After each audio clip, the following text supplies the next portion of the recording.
Assalamualaikum warahmatullahi wabarakatuh. Perkenalkan, nama saya Erliani Iza Lestari, NIM 2120044. Di sini saya akan menjelaskan tentang lahirnya 3 kesultanan besar Islam. Yang pertama ada dinasti Fatimiyah, yang kedua ada dinasti Syafawiyah, dan yang ketiga ada dinasti Mughal. Yang pertama, dinasti Fatimiyah. Dinasti Fatimiyah adalah salah satu dari dinasti Syiah dalam sejarah Islam. Dinasti ini didirikan di Tunisia pada tahun 909 Masehi oleh Said ibnu Husain al-Salamiyah yang bergelar Ubaidillah al-Mahdi. Ubaidillah al-Mahdi merupakan khalifah pertama Daulah Fatimiyah. Ia memerintah selama kurang lebih 25 tahun dari tahun 904 sampai tahun 934. Dalam masa pemerintahannya, Al-Mahdi melakukan perluasan wilayah kekuasaan ke seluruh Afrika, meliputi Maroko, Mesir, Multa, Alexandria, Sardania, Korsika, dan Balerik. Pada tahun 904 Masehi, Khalifah Al-Mahdi mendirikan kota baru di pantai Tunisia yang diberi nama Kota Mahdiyah yang didirikan sebagai ibu kota pemerintahan. Silsilah kekhalifahan dinasti Fatimiyah. Yang pertama, Al-Mahdi dari tahun 904 sampai 934 Masehi. Yang kedua, Al-Qaim dari tahun 934 sampai 946 Masehi. Yang ketiga, Al-Mansur dari tahun 946 sampai 952 Masehi.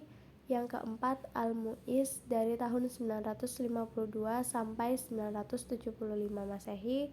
Yang kelima, Al-Aziz dari tahun 975 sampai 996 Masehi. Yang keenam, Al-Hakim dari tahun 996 sampai 1021 Masehi. Yang ketujuh, Al-Zahir dari tahun 1021 sampai 1035 Masehi. Yang kedelapan, Al-Muntasir dari tahun 1035 sampai 1094 Masehi. Yang kesembilan, Al-Musta'ali dari tahun 1094 sampai 1101 Masehi.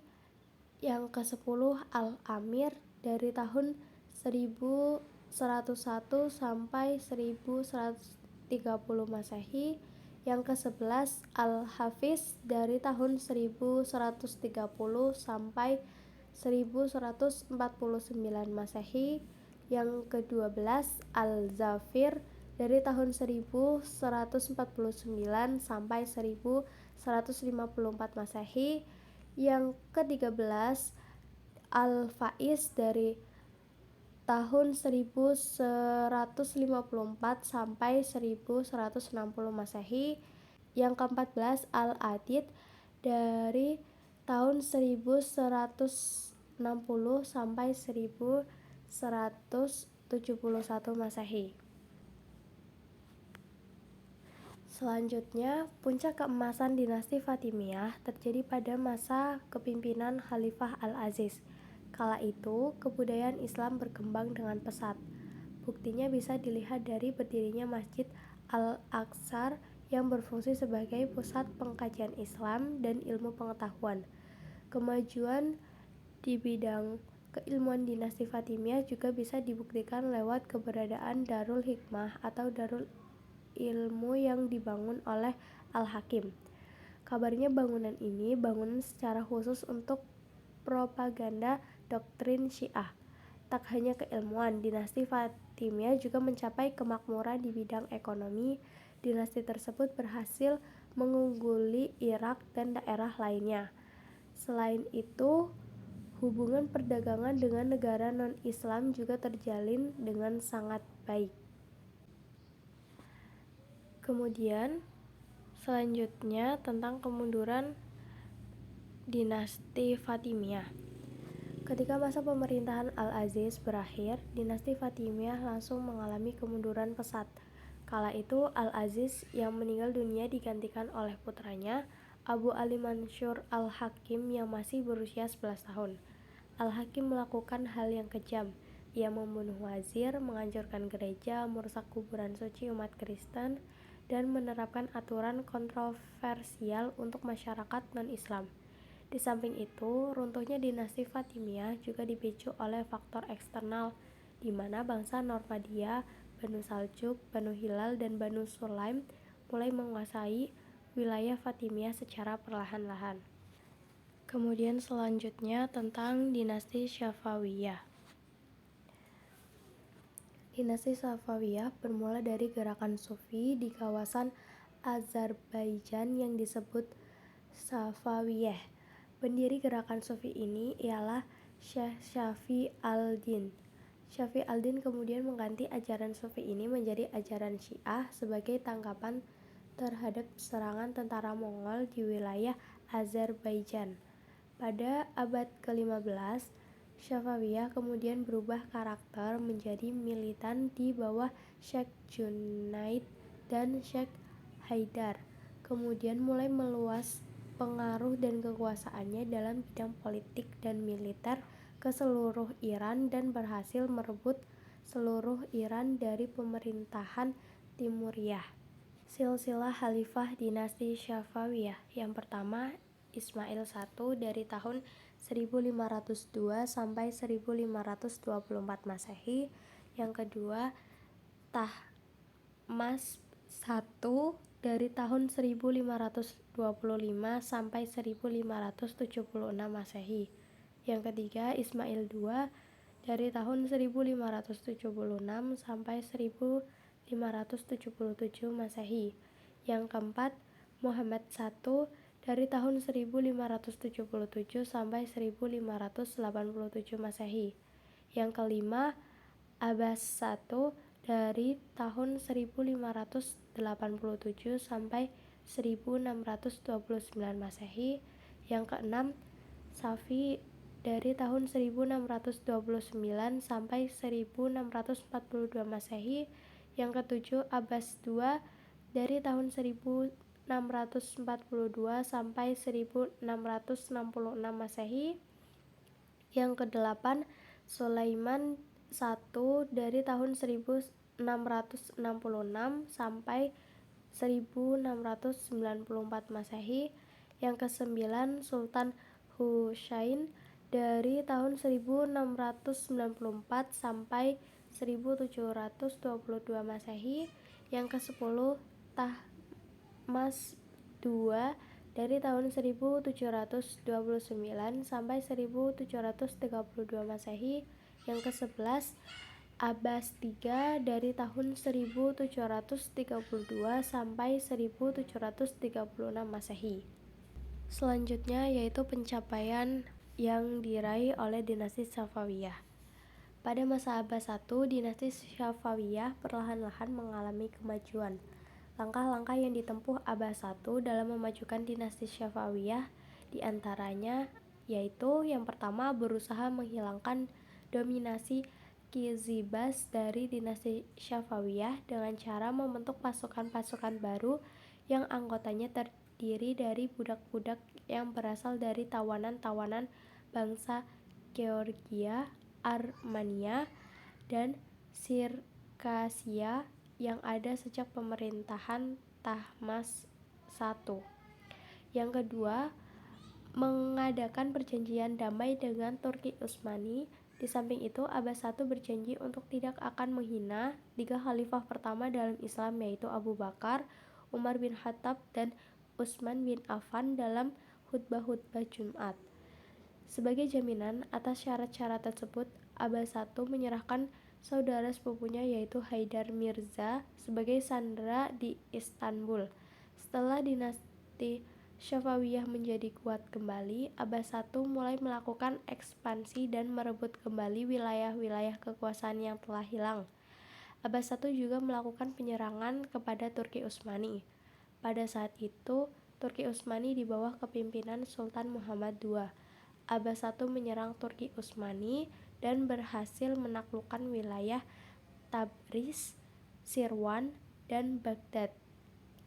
Setelah itu, Abbas I juga berhasil menguasai kota Nakhchivan, Erivan, Ganja, dan Tiflis pada tahun 1605 sampai 1606 Masehi.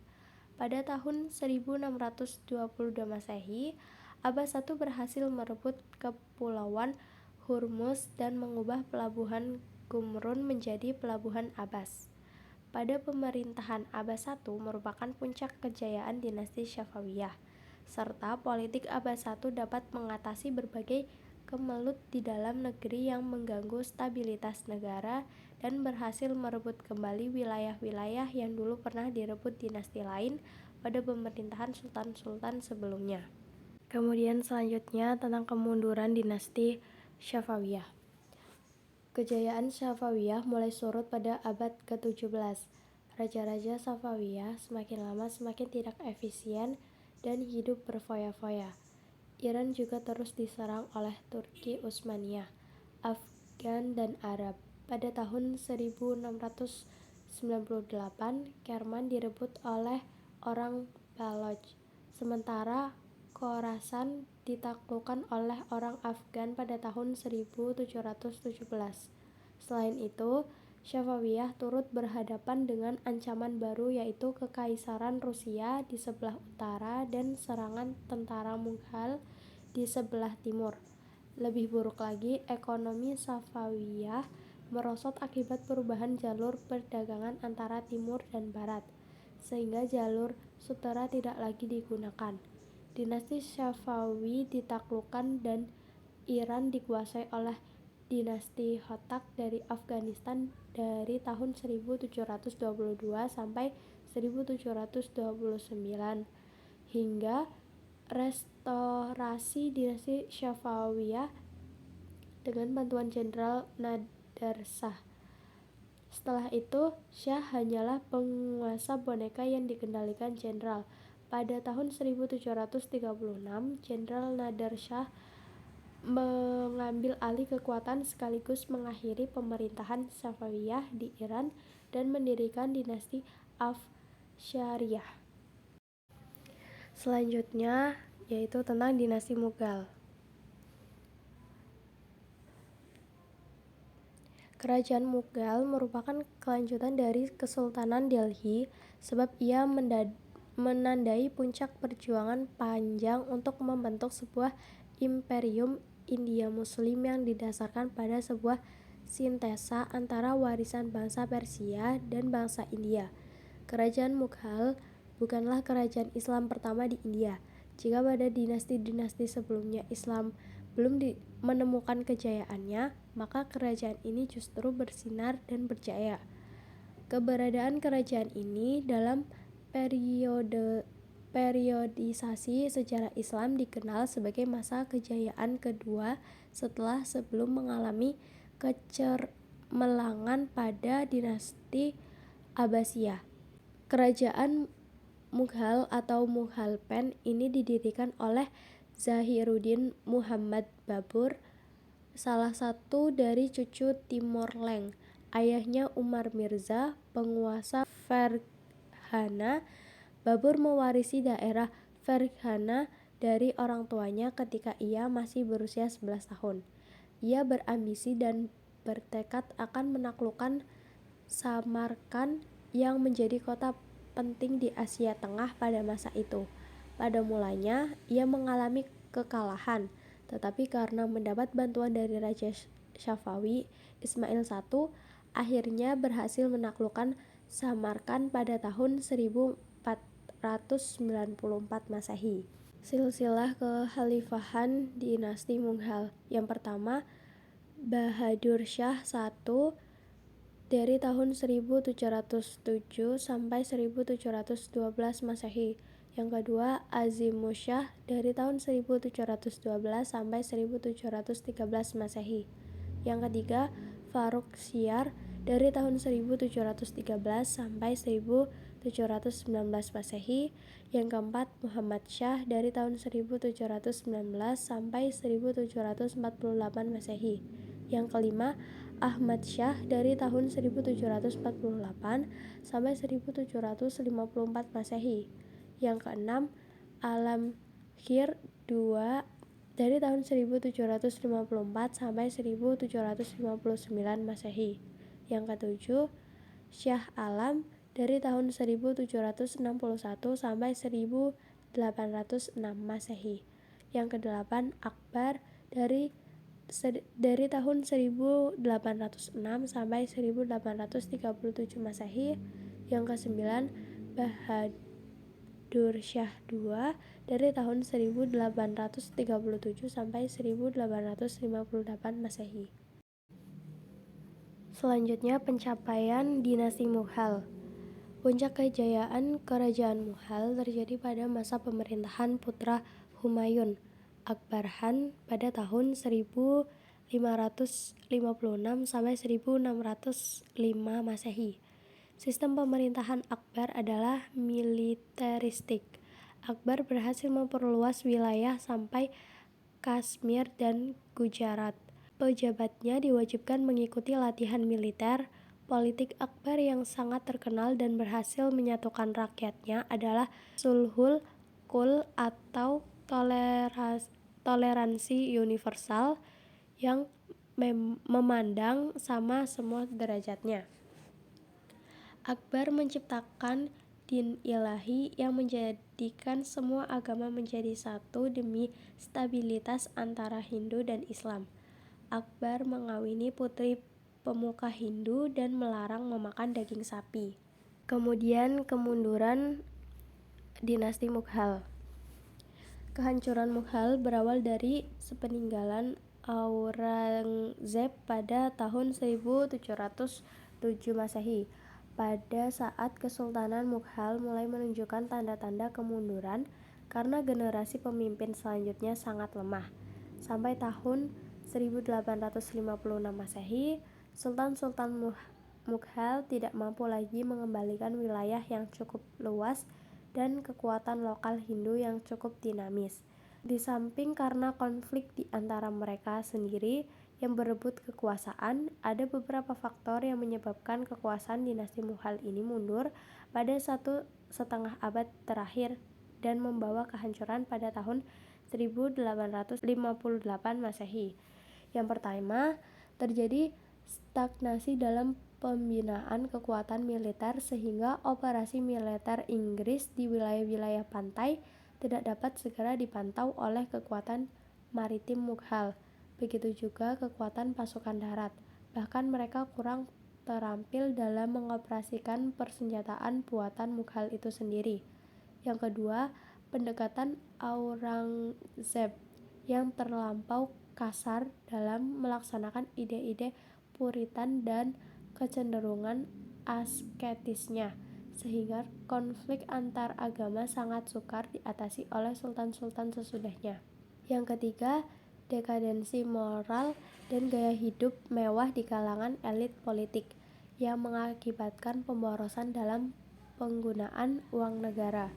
Yang keempat, semua pewaris kerajaan pada masa terakhir adalah orang-orang yang lemah dalam bidang kepemimpinan sehingga tidak mampu menangani kemerosotan politik dalam negeri.